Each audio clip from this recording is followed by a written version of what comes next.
Hello, everyone. My name is Drew Scarano. I am the Vice President and Head of Global Sales for AntWorks, and I would like to welcome you to our Fireside chat with US Bank and the Everest Group. The topic of discussion today will be around citizen development.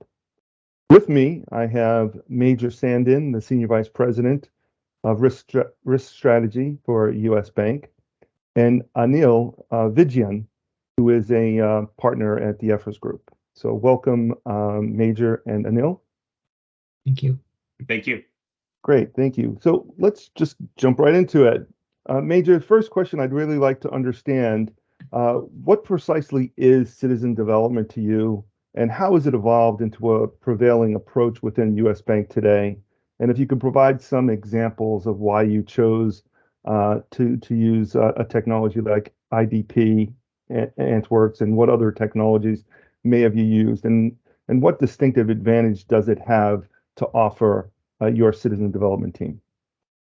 Sure. So, Drew, when I think about citizen development and what that means to us is really taking somebody that is relatively technical savvy, not any sort of formal coding background or training, but has a high degree of business acumen, and in our case, risk acumen, really understands what risks and controls are, understands the business processes, and really equipping that persona with your do-it-yourself tools that really enables them to automate control activity, control testing themselves versus relying on more of a tech-heavy, tech-savvy group with maybe some formal coding background, et cetera. We have found that, if we can equip these similar personas with the right tools, they are fully capable of, handling sort of your run-of-the-mill, straightforward automations.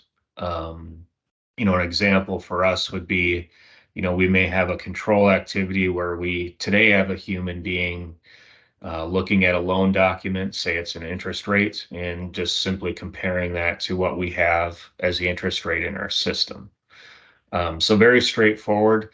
The reason why we were sort of cultivating this citizen development idea was, in our world, in the risk world, we would see a lot of automation opportunities bubble up from the surface just through the nature of the work we did. We'd have opportunities to kind of look at it and say, well, I wonder why we do it this way. If we could only do X, we could automate this, and Drew wouldn't have to sit there each day and compare interest rates from loan documents to systems.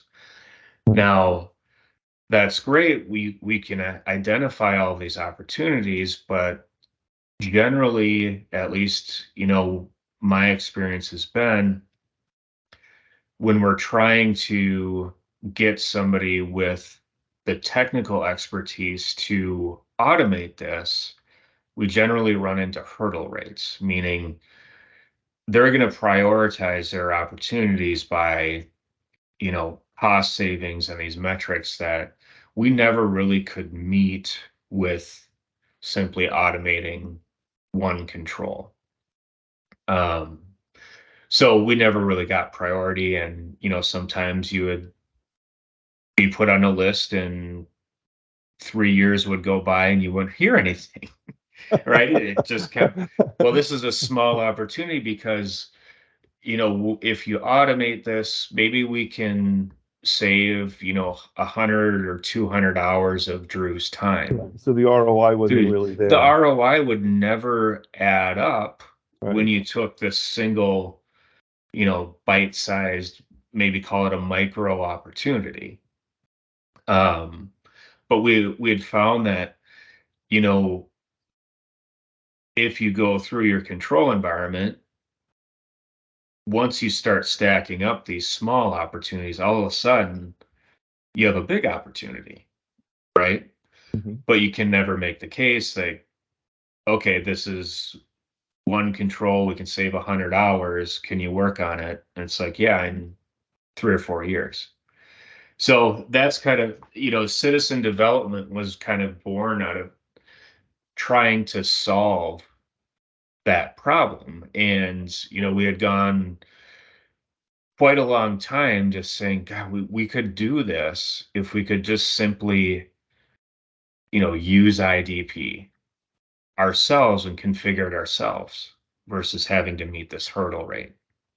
Um, so the journey we were on was, God, I wish we had a tool that could do this and we can be trained on and we can do this ourselves. And it took some time, but we landed on, partnering with AntWorks and their capabilities to really kind of train us up and, um, you know, provide their technology where we could automate this stuff ourselves, and we continue to do so. So it's been a great relationship thus far. It's really solved a problem that we were looking for a solution for a number of years, and it's been great thus far. Great. Well, I appreciate that. And Anil, from your side of the house, obviously you've done, in much more of a global perspective. How does that fall in line with what you're seeing out there as well? Yeah, so I think so from my perspective, I relate to what Major is saying in terms of hurdle rates and so on. And I think underlying that is maybe a more fundamental challenge, which is the talent shortage, right? So again, one of the reasons why the hurdle rates won't get cleared is because talent is expensive and also bandwidth is limited. And part of that is simply because of the overarching talent shortage that we see in more advanced economies or more developed economies, right? And we're not talking necessarily about point in time phenomena like great resignation and so on, but rather demographic shifts. So essentially, if you're people entering the workforce, and as a result, there'll be a struggle to get the right kind of talent for, say, developing applications, right? I think the second aspect to this is also the pace of change. So the skill sets we are seeing today are meaningfully different from that, let's say, a decade ago. And these cycles are getting shorter with stuff like generative AI and distinct ways of working coming in. That landscape may change even faster. Let's say maybe 2 years from now, we may see something completely different. And it's challenging to skill people fast enough. And then finally, I would also say there's a third factor at play here, right? So which is the supply side of the equation. So you have more technologies now which are incorporating paradigms of low code, no code development. That whole paradigm is becoming much more comprehensive. So it enables folks with limited programming backgrounds, but pretty strong business backgrounds to be able to build apps from scratch, right? So if you put all of these together, it's pretty much an ideal environment for organizations to experiment with citizen development in order to meet their talent needs. And that's a great segue for me because I'd like to explore a little bit around the two points that you made around the talent shortage and then the advent of these technologies, these low code technologies, like some of the names out there, like a Pega, that we're a big partner with Pega, and we happen to work very closely with them as far as low code, no code. And again, IDP like AntWorks that can basically enable the staff coming in where you don't have to be a Python developer or have a specific, skill set. You have to have a business acumen, obviously. So again, I'd like to kind of circle back to both of you and ask the question around that talent shortage and putting technology into the business people's hands. How difficult has that become? How challenging is it? Are you getting pushback from the business that now are saying, "Hey, I could actually build applications," or are you seeing this as, "Hey, now I get to embrace, a piece of technology to be able to help my business run more effectively? Major, start with you. Yeah, so I think it's a great point, when we're talking about talent and individuals watching this, probably can relate to certain extent. Just the challenge with if you're in the process of trying to hire somebody right now for a risk management role. I'll speak about risk management. It's incredibly difficult to find the right person to fill these roles. There's just such a shortage, and it seems like if they're out looking, they want quite a bit of money, probably sometimes more than their boss wants or makes. So it's just a very challenging environment right Yeah. now. And one of the solves we can have is, you can continue to hire and spend money, or you can make efforts to have your current workforce more productive. Can they get more done in a day than they did yesterday? And how do we get them to get more done tomorrow than they get done today? And one of the ways we can do that is with citizen development and automation. Um, I think it's going to become a cornerstone of a lot of organizations as they're experiencing talent shortages and difficulties in hiring. It's something that I think a lot of organizations will start to grasp. Now, to um, Drew, I think your second point is, how challenging has it been to get sort of others buy-in, get the businesses buy-in to do this. And at US Bank, I think um, it's embraced by many right away, and it's resisted by few for the duration. There's a few, and I think it comes down to the individual person you're talking to on whether they buy into this or not.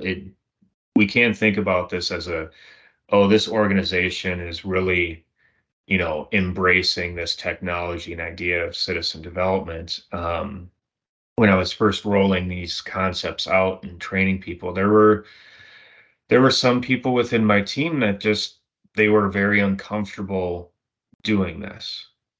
And that's fine. I mean, they have day jobs, and that's important point too. Like, when you talk about citizen development, it's not like an actual formal full-time role, at least within my team. Mhm. They have their day jobs, right? And that spans a a number of responsibilities. But what I've kind of positioned this as is, I'm equipping you to get your job done faster and better. We still expect you to fulfill the same role, but here's Right. some tools that are going to make you better and make you faster. So that's kind of the view we've taken, and Great. some people just, are not, they want to do their job the same way they did it yesterday, and that's how they want to do it, and that's fine. Um, so I've found an interesting dynamic within teams. It really depends on the persona, on how much they embrace these concepts. Yeah, it's interesting for sure. Anil, what are you, seeing as it relates to this in kind of a macro sense? Are you, seeing the same types of things, or are you seeing much more of a pushback, say, from IT, being able to, put technology in the hands of the business rather, having IT control or at least, own the development of the software now? Yeah, so I think there are two aspects to what we were speaking about, right? So one is the buy-in aspect, and that needs to come in from even from the business leadership, potentially from IT leadership as well. right? So I think the buy-in aspect today, I've seen it come in different ways, right? So there's no one established paradigm. So we've seen, for example, citizen development programs originate in a particular business unit or team, and then kind of spread and scale across the organization. We've seen it start more centrally, maybe through a center of excellence, and then span out, right? But ultimately, it is for me. I think again, since there's no one established paradigm, the key idea here is maybe show, not tell, right? So even if you have like a small pod which ends up doing citizen development and you're able to show that benefit, then the buy-in aspect of it becomes much more low resistance, so to speak, right? So there's something you can pretty much show, and ultimately that leads to faster buy-in. Right. So Having I was going to say, I'm not to cut you off, but I was just going to ask a quick question off of that. So it's much more of the ability to quickly build something to be able to create value, or at least to show value. Is that kind of where you're going with that? Yeah, no, absolutely. And to show the benefit of having this, sort of the additional talent to tap into as well, because I think everyone recognizes that, like, as Major said, you go out and today look for a particular skill set, it's just very difficult to get the right kind of skills within your organization at the right compensation scale and so on and so forth. So that recognition is there anyway throughout the organization. So if you are able to show some of this, it makes it easier. Now there's a caveat here to some of the citizen development programs, which is while there are benefits, there are also limitations, right? And that is where the other aspect of it comes in, Ro, which you were speaking to about IT guardrails. Ultimately, while these tools are developing from a low code, no code paradigm and other paradigm perspective, we still need to recognize that for enterprise IT, there needs to be certain set of conditions which are fulfilled so that even an app which is developed doesn't break the whole IT estate, right? So which is where having those guardrails in place, maybe there are certain standards, how, let's say, a particular app connects to certain databases, aspects of documentation, change management, all of these need to also come into play from a standard perspective. Otherwise, a citizen development program can go a little bit rogue, and that will hurt the overall program itself, right? So IT guardrails definitely a must. Yeah, sure. Well, then, Yeah, and if Drew, if I could add on to that yeah, point, please. that it's very important what Anil just said. Establishing guardrails around these programs are critical because again, something goes wrong in the citizen development space, it can taint an entire program. And I guess what we did initially when we were starting was one of the first things we did was establish, what are we willing to work on and do in terms of automation? And how do we identify those things that we determine, hey, this is just beyond our capability of doing? We need somebody with a more advanced, coding background. This is going to get too complex for us to do, and we can hand that opportunity off to the right person, but it's establishing the guardrails Right. of what you're willing to work on. And then also, having that very close partnership with IT to ensure that whatever sort of governing rules or controls that they want in place, that you have those established, and ensure those are working. Um, the other thing I would say beyond the IT group is, at least in a financial services banking environment, there are, very high expectations from a governance perspective. We operate out of what we call a 3 lines of defense model, where the business is the first line of defense, and then second line is sort of like risk oversight, and then third line is your corporate audit function or internal audit function, if you will.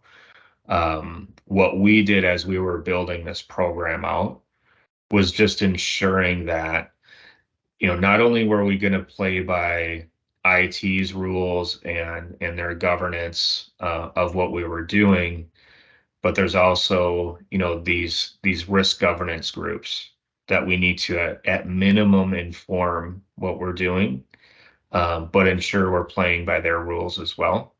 Yeah. And then you always want to inform your internal audit or corporate audit group to ensure that, they don't set the rules for you, but at least the last thing you want to do is surprise an audit group.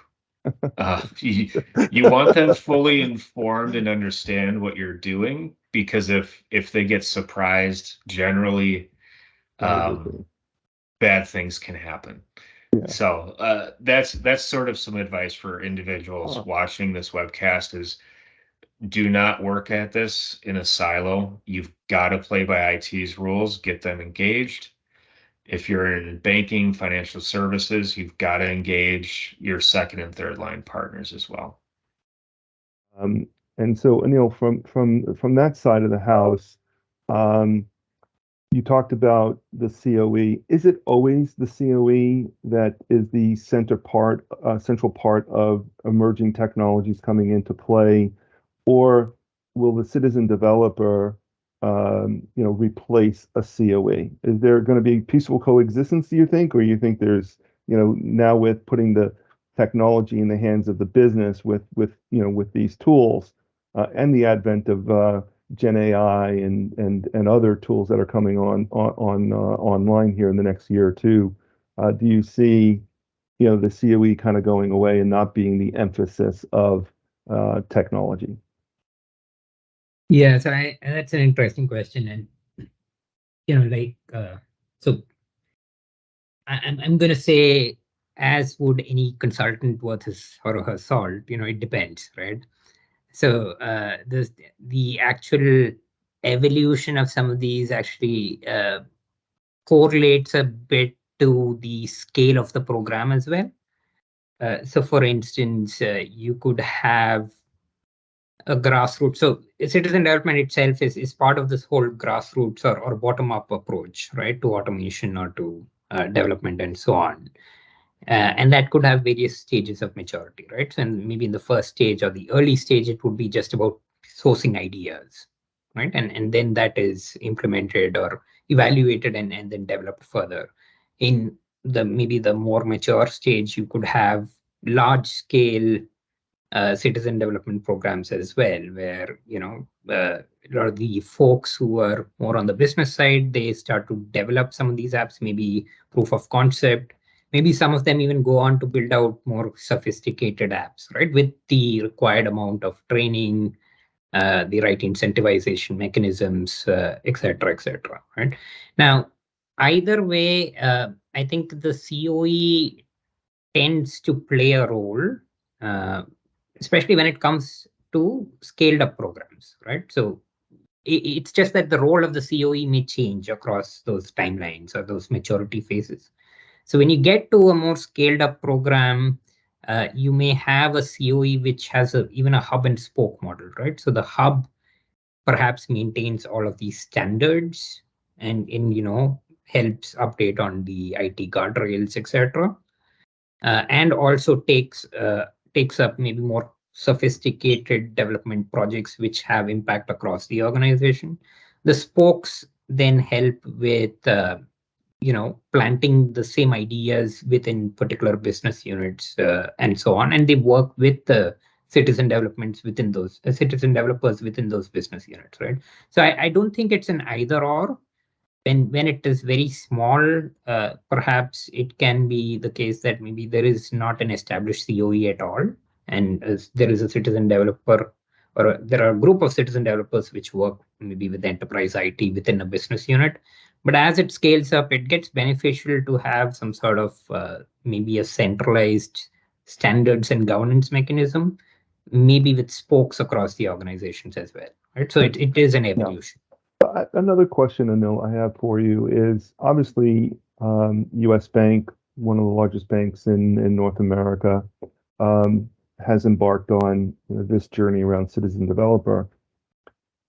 Can citizen developer now go downstream, meaning into we'll stay in the banking world, for example, into a community bank or more of a mid-market bank rather than the large scale banks, or is that the place where citizen developer is still going to play, or can it go downstream from your from your experience? What are you seeing? Does this technology give the power to go all the way down to the mom and pop shops? No, absolutely. I think there's no particular mechanism which is restricting it from going downstream. In fact, in some ways, it might even be more beneficial for, let's say, smaller or mid-sized banks and so on, right? Because they may find it actually more difficult to hold on to some of the um, high-skilled development resources or IT resources or techno-functional resources as well. So there is no structural impediment there. But I would say that see, one of the things that Major definitely mentioned as part of his journey is he had clarity in the fact that he was going to use citizen development, but not work against IT, right? Or not work against the overall IT mechanism. But it's more an augmentation or an aid to that overall unit, right? So maybe in some ways providing more hands to the overall IT unit. So that clarity of thought, as long as it's there, I don't see any impediment for it going downstream. If anything, I would say it's probably even more beneficial for smaller banks and smaller mid-sized banks as well. Yeah. I would think so. I'm a big advocate of that, in that area as well. I mean, technology has gotten to the point where, you can go into a SaaS environment, you can go into the cloud, and your price points aren't prohibited now. The smaller institutions can now, embrace a technology that is as similar to the larger institutions in the world. So interesting. I want to ask a question back to Major. Andrew, now you have the citizen developer, you have, your idea of where you want to go. How do you determine use cases? Where do you start? Do you start small and start proving it out, or you do the Big Bang Theory? Now that you have everything in place, what do you do? How do you determine those use cases and move forward? Sure. So I think I mentioned earlier, we did a pilot and we looked at different technologies. A part of that also was, how do we build a mechanism, number one, to really track and identify the opportunities. I think it's important for the audience to understand, they should have some structure around the ability to identify opportunities through various mechanisms, as well as a priority framework, which is really at the heart of what you're asking, Drew. And when we were first starting out, I personally did not want to take on what you called the Big Bang Theory. I thought we're too immature in our development. We're too immature with our knowledge of the tools that we have. I thought, let's just try to prove a very straightforward business case or use case for this. And we can start to take on, more reasonably complex use cases as time goes on, as we get better.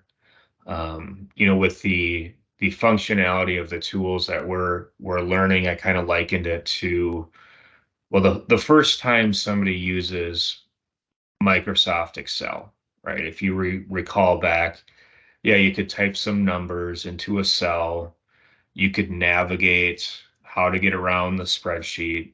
But that first time you were using Excel, you weren't writing VLOOKUP function, things that a lot of us just second nature can do Right.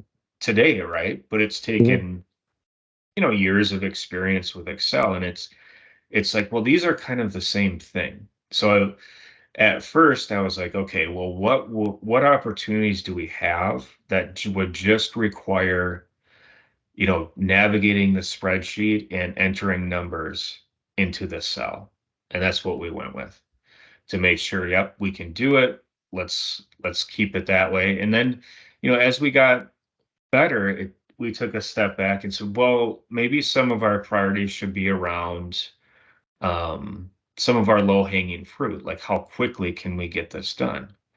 If it's an opportunity that, say we could save the same number of hours per year, or we could see a significant risk reduction, which is definitely a input into our priority is risk reduction, being from a risk management function. But if all else equal and we can get Drew's control automated in 3 days, but Major's control is going to take us, 8 months. Well, we're going to tackle Drew's first, get it done, get it out there, right? Right. So there's a number of different factors that we do consider in that priority. But I would suggest, if you're just starting to build and getting familiar with tools, look for that opportunity that just requires the numbers in the cell and navigating a spreadsheet. And Anil, off of that, now that we're seeing this technology being put into the hands of business people, and it's really kind of driving results. Is it all going to be measured on ROI? Is it going to be measured on, or is it going to be measured on, hey, I have a mission critical piece of business, and this type of technology can get get a resolution faster? How are these types of technologies going to be measured in terms of success? Yeah, no, and that's a great question too. So I think when we look at some of these use cases, we generally think of it in terms of ROI, right? Mhm. And it's important to understand the components of ROI. Now, as with any software implementation, you would have things like on the cost side, you would have licensing cost, implementation cost, etc., etc. On the benefit side, you typically look at aspects such as automation and productivity improvement. But I think for a more comprehensive view of ROI, you also need to factor in other elements. So, for example, as Major mentioned, from a risk function perspective, potentially your penalty avoidance or cost avoidance on that front would be a big factor, right? If you're able to get in much more accuracy and quality as a result of implementing a tool or a software system, that is actually hugely beneficial. So ultimately, you need to consider those as well. So to answer your question, to definitely ROI is still going to be important, right? It's a metric which is easiest to relate to and easiest to, in some ways, understand and grasp. But what you need to put in as part of that ROI is also something that needs to be, or is you need to be more comprehensive when you look at all the factors that you need to put in in an ROI construction, both from a cost side and a benefit side.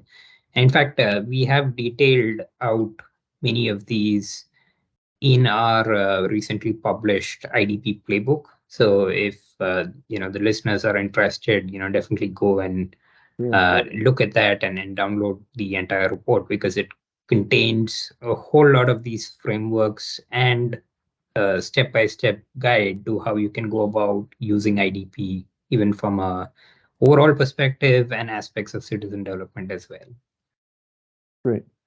And Major, take a step back on and talk a little about IDP. And when you were evaluating tools, obviously you have low code, no code, but IDP gives you the ability to extract information off of documents. Was that critical to your business in terms of citizen development, or what was the leading factor to say, I want to start with an IDP tool rather than a different type of application? Yeah. So, just through our daily work, just on my team, we did a lot with data on images. So we knew we had to have, in order to take advantage of all of the opportunities that we saw at US Bank, we had to have some sort of IDP solution. And it did prove out through a pilot that we did that um, if we didn't have an IDP solution within the citizen development toolbox, we would be passing on 20 to 25% of our automation opportunities that we had identified. So that is a significant chunk of opportunity there that you would be passing out without IDP capabilities. Now, I will also say I don't have any metrics to prove this out, but just what we've been seeing is generally your larger opportunities in terms of hours savings, or in what we like to look at, risk reduction, is generally controls that involve data from images. So again, if we didn't have this IDP solution within our toolbox, number one, we'd be passing up fairly high number of opportunities that we couldn't execute. But again, those tend to be, in our construct, when we think about return on investment, the more valuable opportunities, if you will. Right. Right. Okay, great. And Anil, you had mentioned the IDP playbook, and how powerful it is to help people getting started and to review, technology and where to start. Um, from your perspective, now that cloud is becoming more and more prevalent, it's being adopted by financial institutions, banks, healthcare companies now that are allowing to have data out in the cloud. Are you seeing cloud versus on-prem, that fight, if you will, being kind of a non-issue any longer, as all technology now, whether you're buying an IDP tool or you're buying a low code, no code, everything sits in the cloud today or on-prem. So are you seeing that pull either way, or is everything moving towards the cloud? Yeah, so I would say that there is definitely more acceptance of cloud now, even from more regulated industries. Having said that, I mean, it's not like it's always going to be a straightforward flow there, right? So there may be processes and functions which are more amenable to a cloud deployment, and there may be other, maybe more critical ones, or where data sensitivity is high, where maybe a private cloud or an on-premise may be more suitable, right? But increasingly, especially for functions which are, like I said, maybe the data privacy issues are not that high, or maybe they're not necessarily the most mission critical, and by the way, that's a huge number of areas in and of itself, right? There is a considerable acceptance of cloud, whether it be IDP or whether it be even certain systems of record, or other automation or low code, no code tools as well. Right. So I want to bring up a point that both of you had made around guardrail, right? And so when you talk about guardrails, to me that kind of talks about making sure that your processes are in place.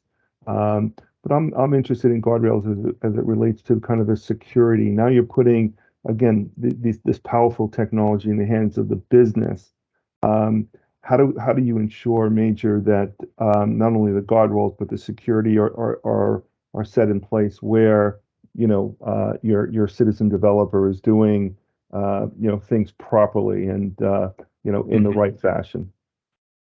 Yeah, I think the partnership with IT is critical in ensuring that. We are going to play by IT's rules. That's very clear to at least everyone on my team. And really having them engaged in not necessarily our daily activities, but as we deploy things into production, we have IT teams looking at what we've built.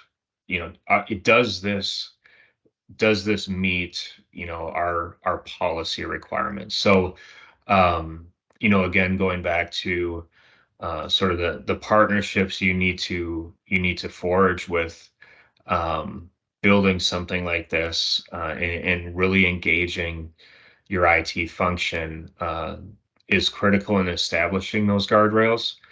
And in some cases like ours, we have them look at what we've built, and prior to going to production, and just to ensure that once it's in production, we're not going to take down the entire ecosystem, or cause something some sort of data leak that could be very detrimental to something like banking, when we have millions and millions of data points Sure. on our customers that we do not want leaving.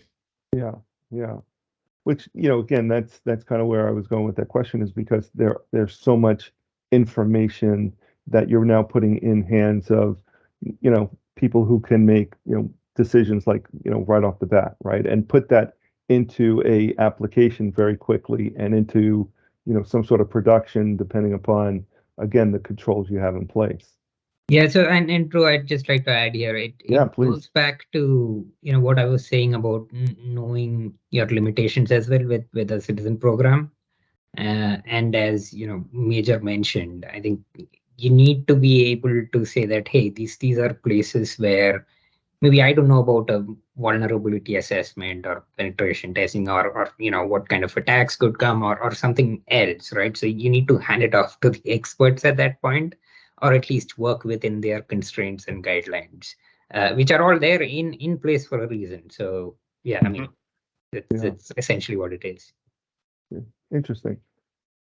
Okay, well, next question I'd like to kind of go through is really talk about selecting Major, your tool. You mentioned that you obviously went down and you talked about why IDP, but how did you actually come to a conclusion?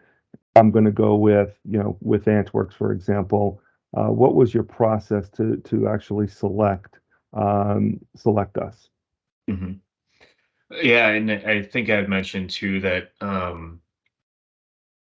we were looking for an IDP type solution that we can configure for quite a while.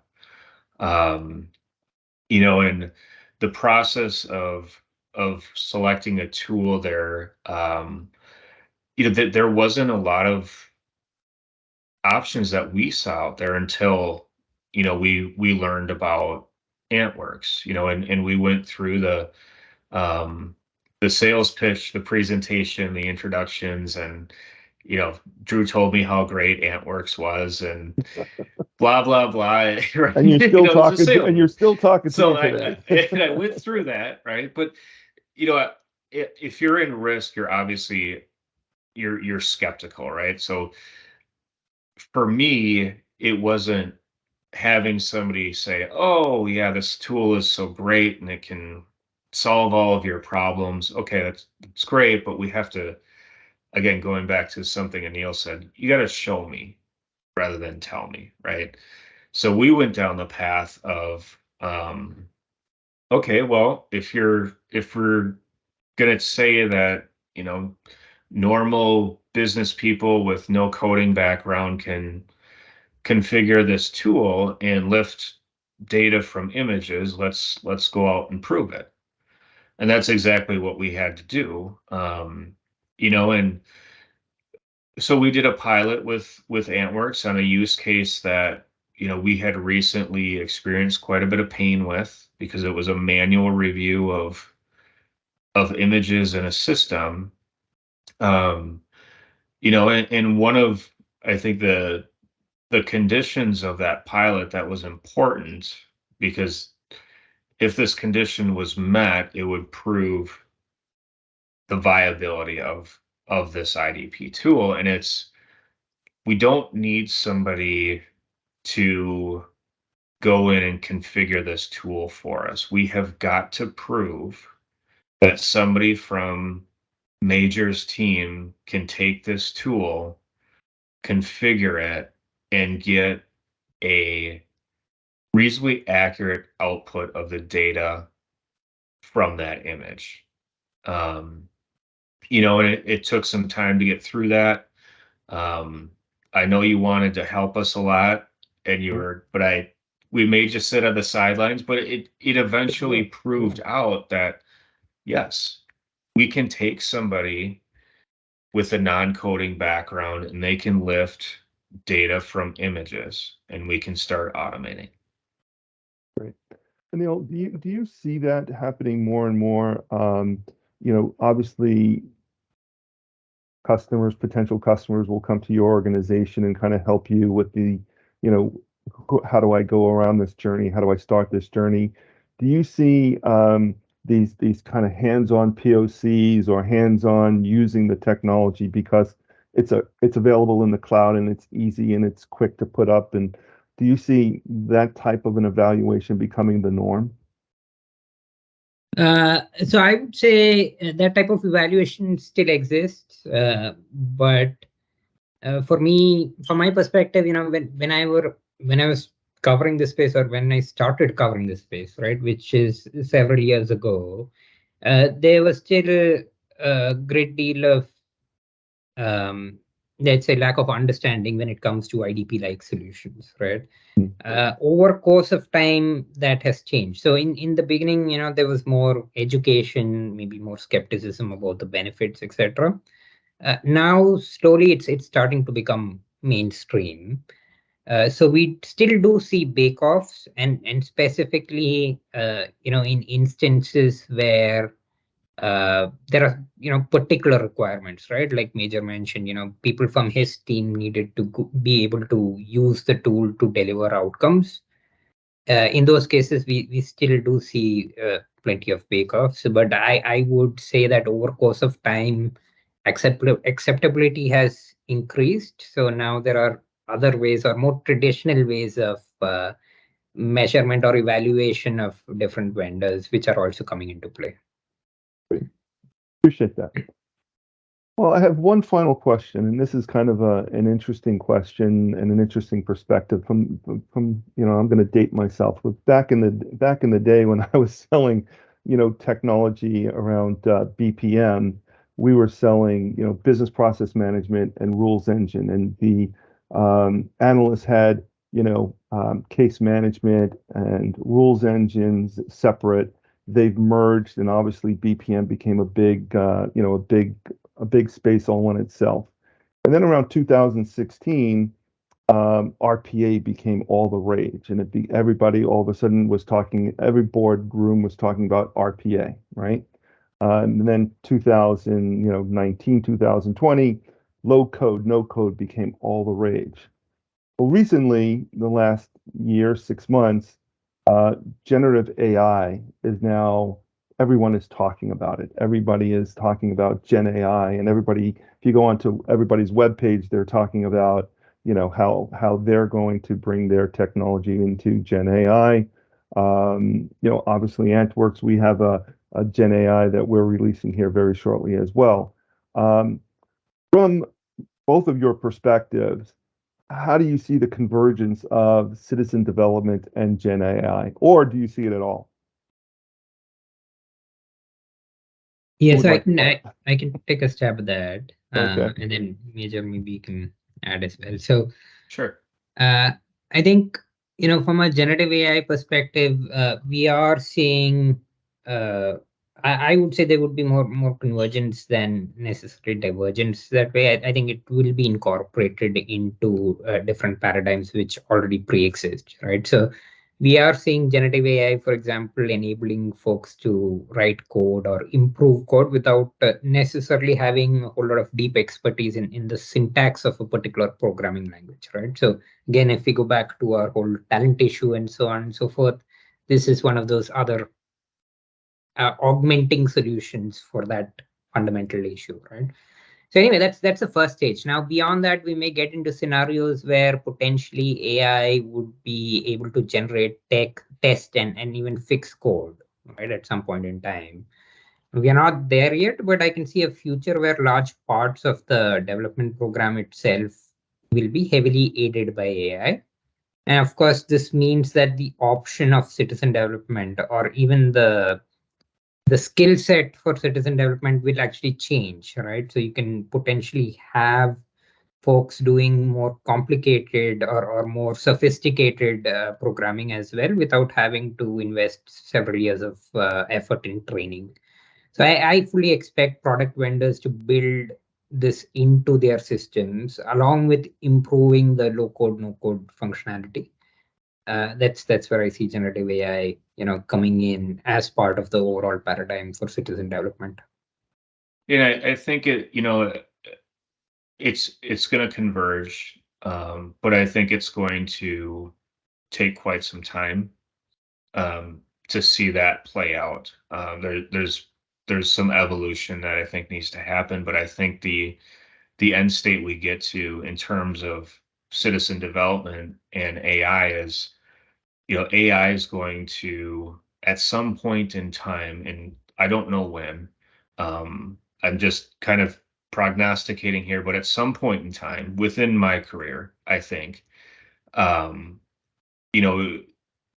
AI is going to be incorporated into citizen development programs. And what that's going to mean is, number one, I think, Anil, you said more sophisticated automation will be developed with the help of AI, but also it's just going to, I think, exponentially increase the number of use cases we can execute upon. It's just going to make us so much faster with AI assisting us to get to our end goals. It's amazing. What our development team is doing right now and going to be delivering here in the near future. We're seeing just the power of what GenAI could bring to IDP, and it is exciting. So I think it's an exciting time for all of us. With that, again, I'd like to end the session. I want to thank both Major and Anil for their time. It has been a very informative fireside chat. I appreciate you both immensely. Anil, your IDP playbook is out, and for those of you who are listening, please feel free to get in contact with us to download that playbook. Please visit our website at AntWorks if you have any additional questions, and we look forward to having our second chat here in the near future. I wish everybody a good day, and thank you very much. Thank you. Thank you. Thank you.